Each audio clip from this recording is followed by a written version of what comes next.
Yes, Frostalkalan here. Uh-huh. I've been following this issue of Iran. All I can say, the situation in Iran is so bad. The situation in Iran is so bad. Mm. From the people who have managed to escape Iran, those guys are saying situation in Iran is so bad, of which foreign intervention is needed. Mm.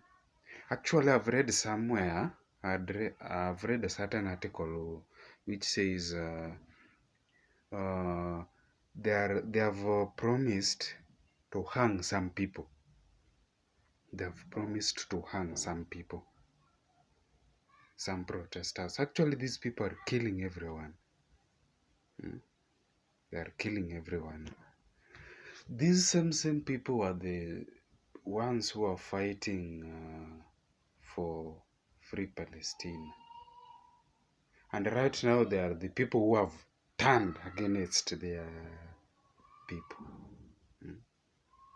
I feel for Iran. I really feel for Iran. May God see Iran through.